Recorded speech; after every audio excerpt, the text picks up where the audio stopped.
Forced to work from home by your employer? Laid off or feeling depressed at home? Do you want to make money working from anywhere? We'll show you how to do it from your couch. It's time for another episode of the Work From Home Show. Coming to you from their homes in Austin, Texas and Tampa, Florida, here are your hosts, Adam and Naresh.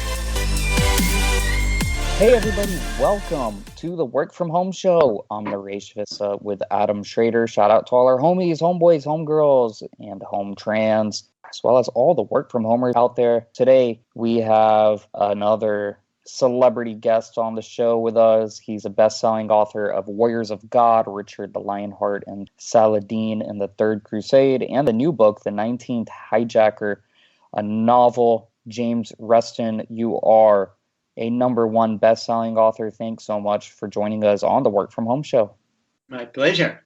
We told our listeners we're doing a special writing series, which is all about writing, not just fiction, nonfiction, writing styles, writing routines. So let's first start with your journey, because you were a star soccer player at the University of North Carolina. Yeah. I should just mention that I'm a Duke graduate, so we can still be friends. Walk us through your journey from star UNC soccer player to traveling around the world doing foreign policy work with the Army to best-selling fiction author. Well, I'll try to do it in 2 minutes. So that's Take your time. 40 years.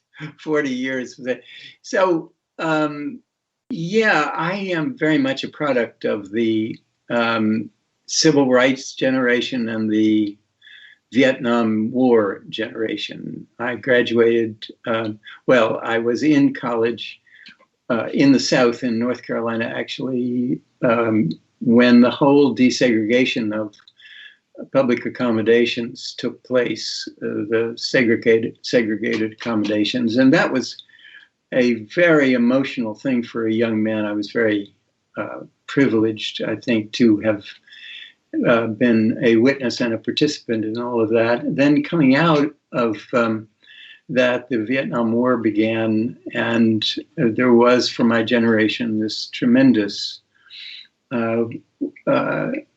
choice about what to do, whether to serve in the military in what became increasingly an unpopular and arguably immoral war, or not, to be a conscientious objector or whatever. Anyway, between civil rights and the choice about Vietnam, those were very emotional issues for me. And when I was actually in the Army in the late 1960s, I was very much in conflict over my position in uniform in a war that I'd come to hate. And I began writing a novel. Didn't really know what I was doing, never had written certainly a novel or even fiction at that point, but it was kind of working out a conflict in my mind with a literary project. Moving forward quickly, that novel worked, and it was published. It was my first book. And that led to me to be hired by the University of North Carolina to teach creative writing for 10 years. And so after that first book, there were a number that followed it. It was, settling in as an author and as a creative writer. So that's the first part of the narrative, I guess you could say. But the point from the standpoint of your audience is that this was literary work that came out of emotional and psychological confusion and distress. And I'm certainly by no means the only author that has begun their career when they were in conflict over something that was deeply disturbing to them. So what would you say, when did you find your voice in writing? Did you know right from the beginning what types of books you were going to be writing? And then how did you kind of get yourself to the point where you felt comfortable that what you were writing was good? the first few books after this debut novel, as it's now called, had to do either with Vietnam or with civil rights. The second book, I became very deeply involved with the amnesty movement. And the amnesty movement was about the young people of my generation who had fled to Canada or to Sweden to avoid service during the Vietnam War. And then the question, as the Vietnam War ended, was whether there would be official amnesty from the U.S. government for those who had fled the country. I was deeply involved with that. And then my second novel, 1975, I reverted back to the civil rights question and the whole matter of civil disorders in America with riots and protests over civil rights. And, you know, the book after that had to do with a case of a young black girl in North Carolina who was in jail and became part of a celebrated case in North Carolina in the late 1970s. So as you can see, I was sort of bopping back and forth between these two emotional issues. Whether one can ever say when you find your voice, I'm not sure. After that early set of books, I started to branch out into history. Ultimately, as Naresh mentioned, I receded into medieval history in the late 1990s and early 2000s, was branching out. So by that time, certainly by the mid 1980s, I would think I knew pretty well where I was going. But again, I would say that the vanity that I have over these 18 books that I've written is that I've never written about anything that I didn't deeply care about, that didn't emotionally connect with me, but also intellectually fascinate me. And so, you know, one always can't make a career out of just their own obsessions, but for better or for worse, that's really at the core of this literary life, is a long series of obsessions. The obsessions have changed over the decades. First off, let me mention those two books again. The 19th Hijacker, which is your latest book, and then also Warriors of God. Are any of was Warriors of God, was that a New York Times bestseller or a Wall Street Journal bestseller, or just a... It's a bestseller internationally. And okay. That's sometimes writers have bad luck and sometimes they have really good luck, having nothing to do with the work itself. Warriors of God is a story of the clash between Richard the Lionheart and his Islamic counterpart in the 13th century, the great figure of Saladin. And it's a fascinating story, but at the center of it is the conflict between jihad and crusade, or Christianity and Islam. And that book, Warriors of God, was published in May of 2001, got what I had been used to getting in my life before that, which is pretty good reviews and modest sales.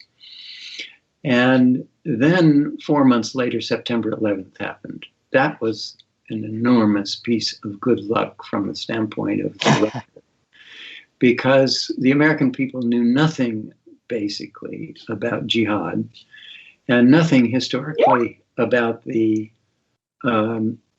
clash between Islam and Christianity, crusade and jihad. And that book took off astronomically in the fall of 2001, because the American public were just crying out to understand what had happened to them on September the 11th. The book went into 9 printings in hardcover. It took off as paperback. It started to be translated all over the world, and now has been translated into 13 languages. And the answer to your question is it's an international bestseller that I think the figure is something over 250,000 copies have been sold worldwide.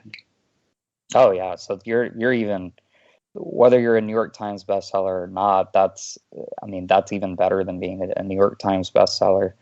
And you mentioned earlier during your journey after serving in the U.S. Army, doing foreign policy work with them, you started writing, and UNC hired you as a professor, I believe. Yes. Did you have a master's degree or anything, or No. was it just you came out with a book and they were like, all right, here's a published author, let's just hire him as a professor? Well, that's an interesting question about whether you need an advanced degree to that's why I'm asking. Teach at a university level. It's not true for creative writers. I mean, writers in residence. One could say that if you got an academic degree and all of that, an advanced academic degree, you probably weren't a very good writer. So the program at the University of North Carolina had working novelists and writers. So it was more a question of whether you were a published author and whether the program liked what you published. How do you do your writing process? Is it from home? Do you go to the office and do it? Kind of what's your do you write every day? Kind of what's your process there? The process really came out of my time in the U.S. Army, because when I came out of the Army, I had actually started that first novel in the Army, and as I said, I didn't really know what I was doing, and I used that the manuscript, the writing that I had done up to that point, as a way of kind of readjusting from military life to civilian life. But I used the discipline of being in the Army in my writing process. In the Army, you had to get up at 5:30. As a writer after the Army, I would get up at 5:30, would try to be at my desk within an hour or something like that. And because I really feel that the early morning, at least for me, is the most creative time. So I continued that process, for several decades, I think. When I got children, things had to alter a bit because there were things to be done early in the morning. So I don't do that anymore. But the other point I might be of interest to you and your audience is that I feel that there is really only about 3 hours of intense creative work that anybody has in any given day. So I was quite happy if I could start working at, let's say, 6:30 and work intensely until 9:30, and that was enough. And maybe think, as I put things down, that I would make a note to myself at the bottom of what I had written on that day as to where I wanted to go the next day with the story. You've heard the phrase of narrative flow. Well, when you're writing at length, if you're writing at full book length and trying to tell a story either in nonfiction or in fiction, it's a long, extended process, but each day's work needs to be tied to the next day's work. So I would write a little note to myself about what I wanted to do the next day, and when I sat down, then my head was already screwed on fairly tightly about what I wanted to do. And the last point I would make about my process is that you really don't have to write very much in 3 hours. If in the next week, in the next 5 days, you write the same amount, let's say it's 300 words, at the end of that week, if you do that every single day, you've got 1,500 words. Well, that's quite a lot of words. And so sometimes I would have days that were, minimal, 300 to 400 words, something like that. Other days where I was having a tremendous burst could be as much as several thousand words.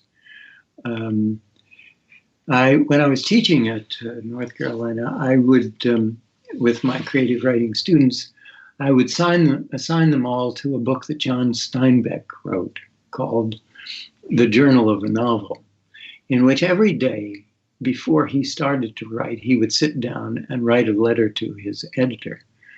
And that letter would be about what he was going to do that particular day. And it's very clear from Steinbeck's Journal of a Novel, which was about his writing of his novel, East of Eden, that he had good days and he had bad days. He had, minimal days and he had extraordinary days. And I think the last entry in that thing is, I wrote 2,000 words today and I built a coffee table as well. Yeah, and going back to when you started writing, it seems that did you start out doing a lot of nonfiction, since those are the issues affecting you at the moment, and then you started writing fiction after that, or you just did both at the same time? Not at the same time, but started with a novel. The next thing, the Amnesty book, was a chronicle of a deserter who was coming back from Paris, where he had fled to be a test case on the question of amnesty. That was a nonfiction book. The next book was a novel. The book after that was a book about this case of Joanne Little, this black girl in a prison in North Carolina who was raped by her, or was attempted rape by her jailer. Became a celebrated case. That was nonfiction. But I was using, especially at that point, this relates, I suppose, to finding your voice. I was using fictional techniques in the case of Joanne Little in telling the nonfiction story. To give you just a thumbnail of the Joanne Little case, she was this young girl in jail, and this white jailer came in with an ice pick to rape her. And they had a struggle, and she got the ice pick away, and she killed him in the jail, and then fled to freedom. Her case had everything. You had a black girl, so you had civil rights. You had a woman, so you had women's rights. You had a prisoner, so there were prisoners' rights. And she was ultimately charged with first-degree murder, so she could have been executed. So you had the issue of capital punishment. All of those things wrapped into one case. But the way I chose to write that, again, came from fiction. There is a great 19th century English novelist by the name of Wilkie Collins. And Wilkie Collins wrote a 600-page novel called The Moonstone.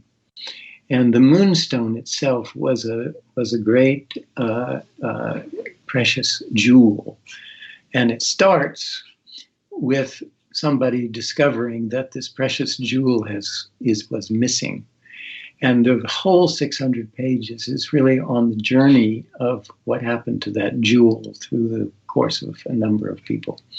I adopted that technique to tell the Joanne Little case, starting with the struggle in the jail, and then the narratives of people from that point forward that came into contact with Joanne Little. So it was a series of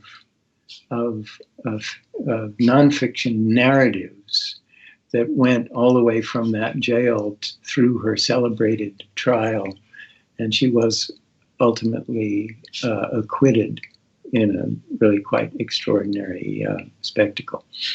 So that was that story, and that's sort of the back and forth for me between fiction and nonfiction, and even with the nonfiction, using fictional techniques to tell the story well. Now, you were teaching writing and creative writing. I mean, obviously we don't have time for you to give us, a whole lecture, but what were some of the first things that you taught your students whenever they started your classes? Well, I would focus on the elements of fiction. There's first the question of setting. Where do you set your novel or your fictional writing? We're talking about fiction now. The second would be, who is your character or characters? And the third would be the dialogue. How did people interact with one another? Because that's where the drama always lies, is in the interaction between the characters. And finally, what is the plot itself? So I would have my students focus on those four elements and do exercises on each of them. Write about a setting, write some dialogue, write about their characters, and then what would be the plot for their story. So they would do those exercises and read them in class, and the class would respond to them. So that's how I taught my classes. James Reston, thank you so much for joining us on the Work From Home show. It has truly, truly been a pleasure to have you on. The website is restonbooks.com. That's RESTON books.com, restonbooks.com. Your latest book is called The 19th Hijacker, a novel. James, any final thoughts you want to share with our listeners, or anything else you want to promote? Well, just to say, since you mentioned the latest, is a novel about 9/11, and it's a projection from the story of the terrorist who brought the plane down in Shanksville, Pennsylvania, who is of the 19th perpetrators of 9/11 by far the most interesting of them all. I was hoping I could write that story initially as nonfiction, but of course the main character was deceased. And if I was going to write about the inner workings of the mind of a terrorist as he was recruited and then, got into part of the plot and then was trained and so forth and so on, it had to all be imagined. So that's why, sort of after 30 years of writing nonfiction, and if I really wanted to write that story, I had to write it as a novel. So that's what The 19th Hijacker is. James Reston, thank you once again for joining us on the Work From Home show. We truly wish you all the best. While our listeners, check us out at workfromhomeshow.com. Check out all our episodes over there at workfromhomeshow.com. If you have any questions, comments, concerns, email us hello@workfromhomeshow.com. Leave us a review on whatever podcasting platform you use. Follow us on social media. We are everywhere. And until next week, keep on working from home.